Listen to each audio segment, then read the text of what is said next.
Hello and welcome to this CNBC Africa's broadcast of the special coverage of the Edo Technology Day 2013. We're reaching you from Benin City, the capital of Edo State in South Nigeria.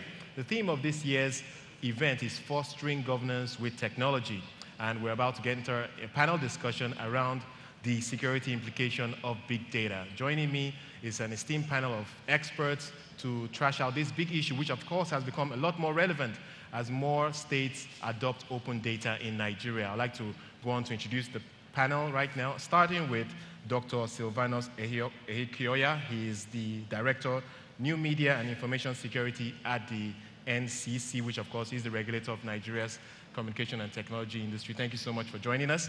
We also have Christabel Onyejekwe, an Executive Director of Business Development at the Nigeria Interbank Settlement System. Thank you very much, Christabel, for joining us. We also have Odo Effiong, Special Advisor, ICT Development at Cross River State. Odo, thank you for joining us. We also have to give a global perspective to all of this. Jeff Kaplan, he's a Senior Consultant, ICT Group, and Managing Director of the group as well. It's called Open E-Policy Solutions. Of course, he's also a consultant with the World Bank, and they have been very instrumental in the setup of the open data portal of Edo State. Thank you so much, Jeff, for joining us. We also have Michel Elegbe. He's the Managing Director and CEO of InterSwitch. InterSwitch, of course, is a payment platform, and we'll be getting very useful perspectives on the security implications of that platform and as they roll out even into the public sector. Michel, thank you so much for joining us. And lastly, we do have Sohail Noor, the Regional Manager, Nihilent, West Africa, who, of course, will be giving us a global perspective as well. Thank you so much for joining us. Thank you all for joining us. I'd like to start with you, Mitchell. Big data. I think it will be good to perhaps define that, especially for the benefit of our viewers and, of course, the audience today. What are we talking about when we talk about big data before we get into the security implications of this? Well, big data, I think it's a concept that started not too long ago when we started having concerns about the ability to analyze and get value out of data by virtue of the sheer size. And I think one way to look at big data is to look at it from the point of view of the kind of insight that you want to get out of the data that you have. As you all know, data that cannot be organized to get insights is basically useless. So looking at value from the point of view of insight, therefore, there are three things that come to mind. The first one is around variety. The Edo State government, for example, has launched an open platform of some sort where citizens and other parties can get value by way of data. We would expect that these people will come with a variety of equipment, iPads, smartphones, laptops, and the like, and they will come from different areas, wanting different information and stuff like that. Right. How do you deal with this variety is one of the issues that big data tends to want to think about. The other area is around velocity. When you want data, you want it immediately. You want it to solve certain specific challenges at that point in time. So speed to get that data is important, and it comes with a lot of challenges for traditional systems. And then the third area is volume. So specifically, when you talk about big data, you're looking at data that goes into terabytes to petabytes. So just to give a view around terabytes, you're looking at about 1,000 gigabytes of data, okay, from above 1,000 gigabytes of data. So the question is, as we begin to have open access, people want various information to do different things. The sheer amount of processing that you need to carry out becomes humongous. Right. And so the whole idea of what kind of tools should we use to handle this big data becomes an issue that most companies are trying to deal with today. Right, so let's talk a bit about why it's important to focus on security of this data. Talking specifically about what we do at InterSwitch, for example, we work with about 32 out of the 36 state governments. And the whole idea behind it is, how do you generate revenue? How do you determine who paid who, where was the payment made, what was the payment for, how much was made, and where is the money right now?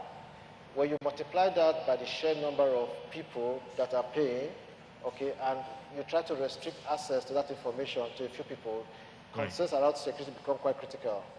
If you move that away from payments Are you going to sensitive data that a government may want to keep? You want such data to go into select hands. The question is, how do you restrict access? So security becomes a major issue you need to consider as you begin to look at the whole idea of big data. Big data means that if you're not careful, anybody from anywhere could access this data at any point in time. Right. How to ensure that while you are trying to give data to those who need it for specific reasons, you do not open the floodgates to basically everybody becomes a major issue, and security is one way to deal with that. Let's say that the financial information that exists in the databases is spoken about may be corrupted or may have integrity issues.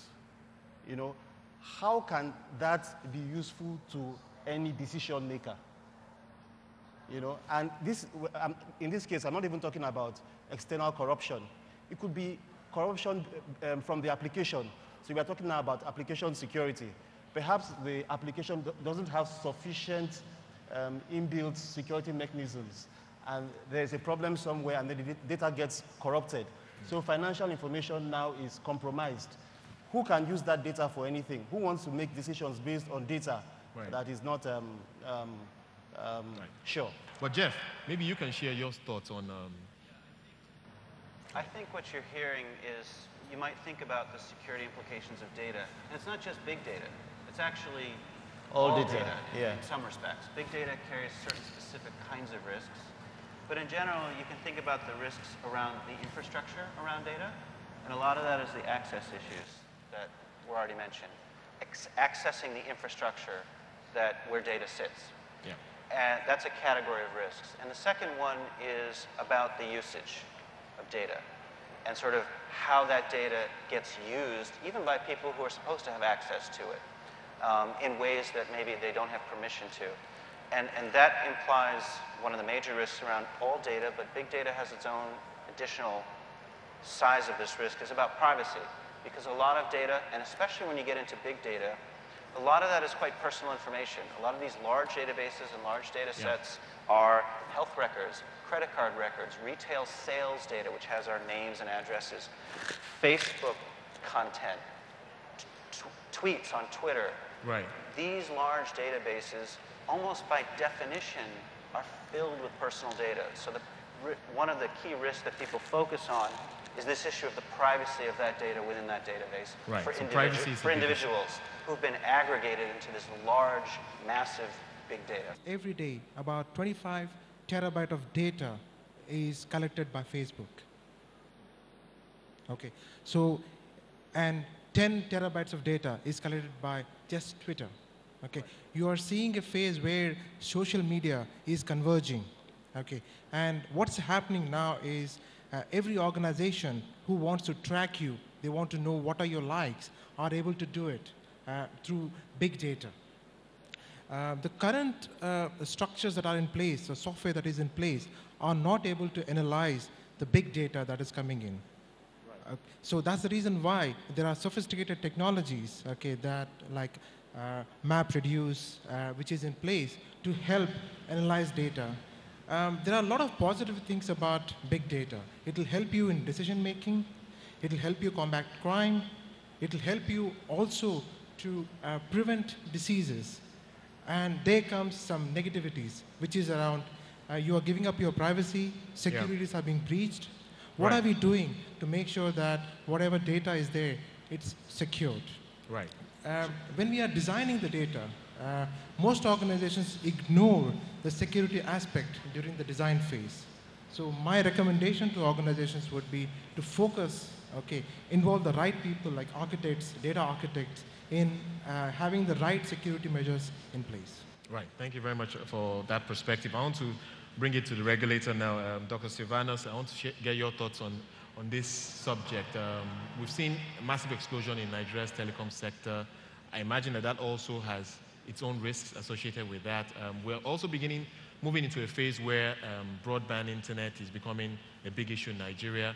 So I want to hear from you the perspective of the regulator in ensuring that the security measures are in place as we continue to grow Nigeria's ICT sector. The Nigerian Communications Commission has, over the past 2-3 years, been putting in place strategies and frameworks for providing security on the information infrastructure that actually drives this big data concept.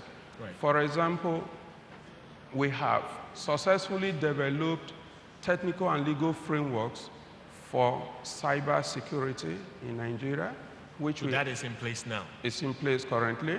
Right. And we have also developed a software application that will report security breaches anywhere in Nigeria, and which is a part of a bigger project that is yet to take off but has already been awarded. That is a part of the National Computer Emergency Response Center project. Right. Also, currently we are investigating or designing frameworks for the use of social media networks, which cuts across Twitters, Village Squares, LinkedIn, and so on and so forth, based on the acceptable use, the acceptable storage of the data, and the relevance of such data to the concerned organization. Yeah. There is one thing to store data. Having stored that data, particularly as of today, many people are building data centers which will house custodian data, that is third-party data. As of today in the telecoms industry, third-party data must not be disclosed to any other entity unless you have authorization. Jeff, he's articulated some of the measures that they've put in place at the NCC level. From your experience elsewhere across the world, do you think we're on the right track? What other things do you think we need to add in terms of the thinking of the NCC? Governments, or even companies that do this well, they basically think of data as a life cycle. Like, there's a series of stages that data goes through, from collection to organization and structuring, storage, access, use of that data in particular applications or services, analytics that might be around that data. So there's a whole life cycle that data goes through. And at each step of that, there are security implications and risks. And so you can imagine a security framework, as he was just speaking about, around each of those important stages of the data life cycle. And they're all different, and I'll give you an example. One of the things that makes big data a little bit different than just data in general is where it tends to be stored. Okay? Because of its size and because of the analytic tools that are usually used for big data, most of that ends up on the cloud. Okay? Not just any one server at a ministry or any one server, a server rack in a company, it ends up in the cloud. So that creates certain specific security risks about the cloud infrastructure where it sits. And so that makes big data different than other things. But I think in general, the governments and companies that do this well, they think across the life cycle of data and the particular security risks at each step, and then a governance. And this is where we get to sort of the theme of this conference. You know, data has a governance to it. And so the governance, the standards of access and everything else, at each step of that life cycle, I think that's sort of the way that those that do this well approach it. Just need to take a commercial break.